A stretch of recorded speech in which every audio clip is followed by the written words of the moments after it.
Bienvenue dans cette nouvelle édition de l'information. Voici les titres de votre journal. Le président malien Ibrahim Boubacar Keïta a réuni le Conseil supérieur de la défense. Plusieurs décisions visant à assouplir les mesures restrictives instaurées depuis l'apparition du coronavirus ont été prises. En Afrique du Sud, le patronat demande une levée totale du confinement strict, déjà assoupli le 1er mai dernier, une mesure que les chefs d'entreprise estiment capitale pour l'économie nationale, entrée en récession en 2019. Et le Sénégal souhaite relancer son secteur aérien, fortement touché par la pandémie de Covid-19. Des concertations ont été tenues en ce sens entre le ministère du Transport aérien et les acteurs de la filière. Réunion au cours de laquelle un décaissement de 45 milliards de francs CFA en faveur du hub Air Sénégal a été annoncé. Mais avant de développer ces titres, l'Assemblée nationale malienne a un nouveau président. Il s'agit de Moussa Timbine. Il a été élu au perchoir ce lundi grâce à une majorité écrasante, 134 voix sur 147 députés. Moussa Timbine est issu des rangs du Rassemblement pour le Mali, RPM, formation du président Ibrahim Boubacar Keïta. Une élection qui renforce donc le RPM après que ce dernier ait eu droit au repêchage d'une dizaine de ses candidats à l'issue du second tour des législatives. Un inversement des résultats a imputé à la Cour constitutionnelle qui suscite de vives contestations, notamment à Bamako. Toujours au Mali, les mesures restrictives entrées en vigueur dans le pays en réponse au Covid-19 ont été assouplies, dont le couvre-feu nocturne de 21h à 5h du matin qui avait suscité la colère dans les rues du pays. Mais face à l'accroissement du nombre de cas, le gouvernement a institué le port du masque obligatoire dans les lieux publics. Reportage de notre correspondant au Mali, Mokhtar Bari. Depuis le 25 mars, date d'apparition des premiers cas de maladie à coronavirus, le gouvernement malien avait pris les devants par l'instauration de plusieurs mesures, parmi lesquelles un couvre-feu de 21h à 5h du matin. Plusieurs manifestations contre ce couvre-feu ont été constatées dans certaines villes et communes du Mali. Le Conseil supérieur de la défense, réuni autour du président, a décidé d'alléger ces mesures, malgré les taux de contamination qui est de 692 cas confirmés au 9 mai 2020. Et un examen minutieux des corrections à apporter, autant que des mesures à renforcer, le Conseil national de défense du vendredi 8 mai 2020 a-t-il préconisé? Premièrement, le port obligatoire du masque dans les espaces publics.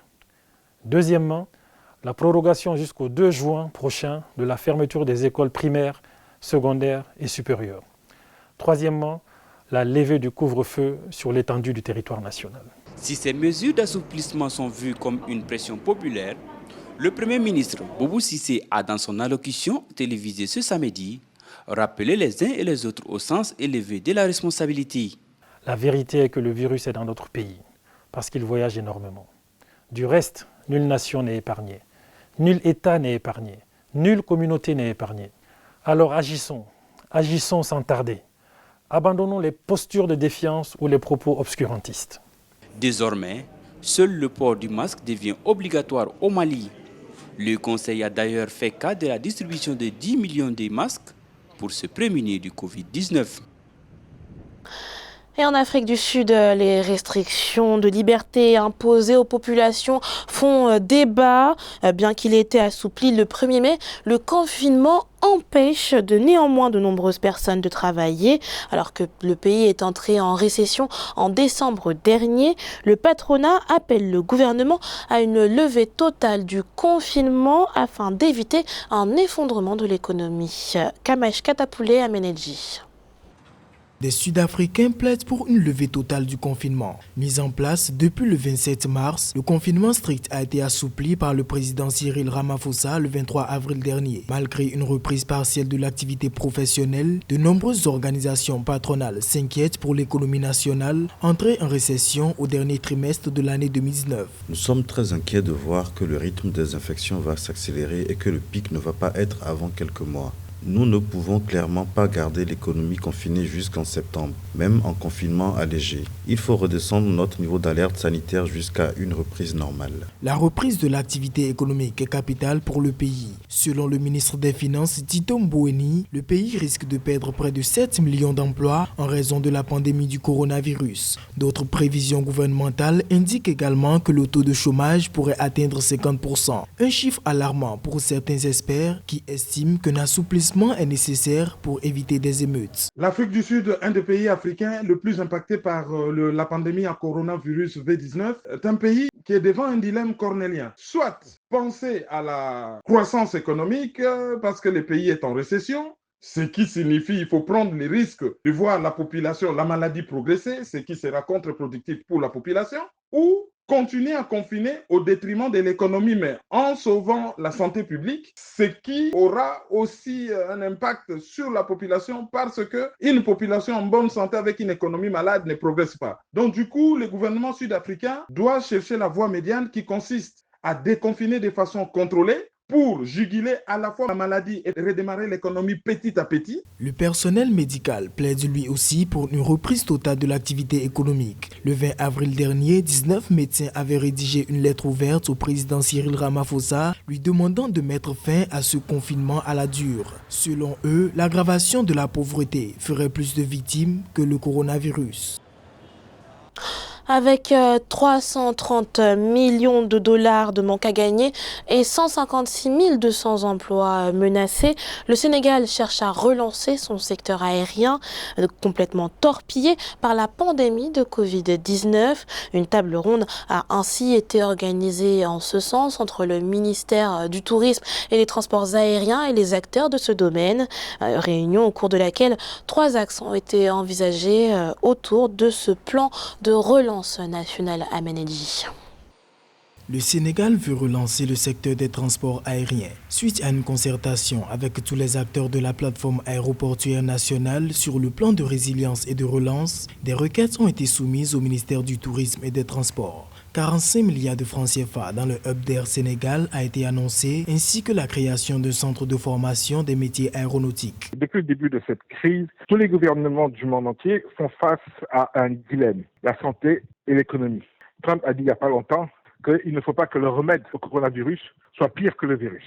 C'est clair que la santé publique les importe beaucoup parce que avoir des dizaines de milliers de morts, ce n'est vraiment pas du tout pour ça que les États sont faits. Mais il y a aussi l'activité économique qu'il faut faire, démarrer aussi, parce que c'est elle qui va être génératrice d'argent, qui va justement permettre de pouvoir soigner les gens, de pouvoir fournir un certain nombre de services sanitaires aux populations qui sont contaminées. Air Sénégal a perdu 20 milliards de chiffre d'affaires en 3 mois. À cet effet, les autorités ont lancé les travaux de l'aéroport de la ligne régionale pour 40 milliards et la construction de 8 autres aéroports régionaux. Est également prévu un mécanisme de financement d'un montant de 200 milliards de francs CFA pour soutenir les entreprises affectées. Aujourd'hui, tous les États du monde essaient de trouver justement ce difficile équilibre entre d'un côté la reprise d'activité économique et de l'autre côté le fait de pouvoir protéger les populations et de maintenir les contraintes sanitaires. Dans le cadre du projet de relance du secteur des transports aériens, le Sénégal compte mettre en place un comité de coordination des activités en vue de relancer l'ensemble des points de blocage à la reprise rapide et en apporter la réponse immédiate. Un seul ouvrier porteur du Covid-19 à Tema, ville côtière du Ghana. C'est ce qu'il a fallu pour contaminer plus de 500 personnes. Des contaminations qui ont eu lieu dans une usine de transformation de poissons et qui représentent à elles seules 11% des cas confirmés dans le pays à ce jour. Un sérieux revers pour le gouvernement ghanéen qui avait annoncé il y a seulement 3 semaines, le 21 avril dernier, la levée de la restriction des déplacements. Si cette situation fait émerger de nombreuses interrogations, les autorités se veulent rassurantes. Le président Nana Akufo-Addo a prolongé ce 10 mai l'interdiction des rassemblements jusqu'à la fin de ce mois. Pour lutter efficacement contre le coronavirus, le gouvernement ivoirien a rendu obligatoire le port du masque. Afin d'aider le plus grand nombre à prendre cette habitude, le régime a commandé des millions de masques à distribuer gratuitement. Une dynamique également suivie par les initiatives citoyennes. À Yopougon, quartier populaire d'Abidjan, des couturières se sont ainsi relayées afin de confectionner des masques à distribuer dans les marchés. Rencontre dans ce reportage de notre correspondant à Abidjan, Olivier Conan. Des petites mains qui s'activent sur les machines à coudre, des coups de ciseaux délicats pour découper les tissus dans un atelier ad hoc d'une école primaire. Les couturiers du quartier d'Andokwa, dans la commune de Yopougon à Abidjan, travaillent méthodiquement à produire des masques afin de lutter contre la propagation de la pandémie du Covid-19. Nous avons fait les masques pour ces personnes qui n'ont pas d'argent pour les acheter. Nous voulons les offrir gratuitement à la population d'Andokwa. C'est présenté sous plusieurs formes et par jour, nous pouvons confectionner au moins 25 à 50 masques par jour et par personne. La fabrication de ces masques, à l'initiative de l'ONG Yop Crea Lab, vise à impliquer tous les acteurs socio-économiques dans la riposte à la pandémie. Les gestes barrières et le port du masque sont des éléments importants de la lutte. C'est aussi une autre façon d'accompagner l'État dans ses initiatives pour pouvoir aider à minimiser les risques de cette maladie. Nous utilisons du coton avec une autre matière que nous appelons le collant papier pour pouvoir amorcer et garder solides les masques pour permettre à des personnes qui l'utilisent de pouvoir les laver une fois ou 2 fois, 3 fois même. En rappel, le gouvernement ivoirien a rendu obligatoire le port du masque dans les transports publics. 52 millions de masques ont été réceptionnés le 4 mai 2020 sur un total de 200 millions de masques commandés à distribuer gratuitement à la population. Au Bénin voisin, les initiatives citoyennes se multiplient également dans le cadre de la lutte contre le Covid-19.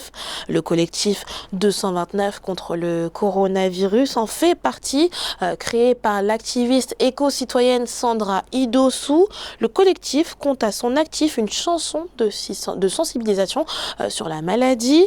Et ce n'est pas tout, l'entité a lancé Panier solidaire, une campagne en faveur des personnes les plus défavorisées. Découverte dans ce reportage de notre correspondant à Cotonou, Lefty Ounou. Activiste éco-citoyenne Sandra Idossou et son équipe de bénévoles mettent en œuvre des initiatives de sensibilisation et d'accompagnement des populations au cours de la période pandémique du Covid-19 au Bénin.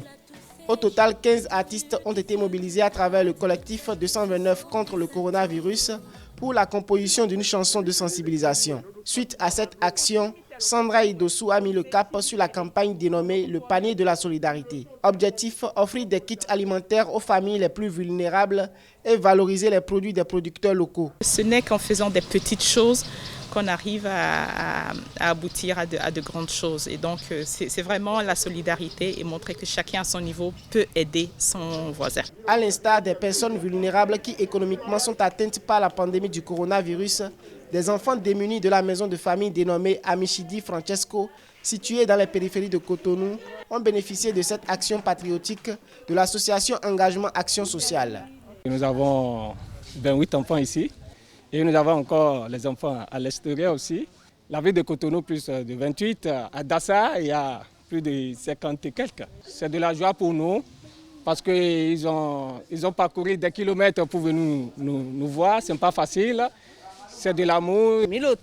Nous sommes dans le pays, mais nous n'avons pas bénéficié d'actions sociales. Nous souffrons énormément, surtout avec la mise en place du cordon sanitaire. Vraiment longue vie à cette initiative sociale de solidarité. Au total, 100 concitoyens ont bénéficié de ces dons. À travers l'initiative Le Panier de la Solidarité, l'association Engagement Action Sociale se veut toucher 2000 familles impactées par cette crise sanitaire du coronavirus au Bénin. C'était le journal de la rédaction. Merci pour votre fidélité. Retrouvez dans un instant une nouvelle édition de l'information sur Africa 24.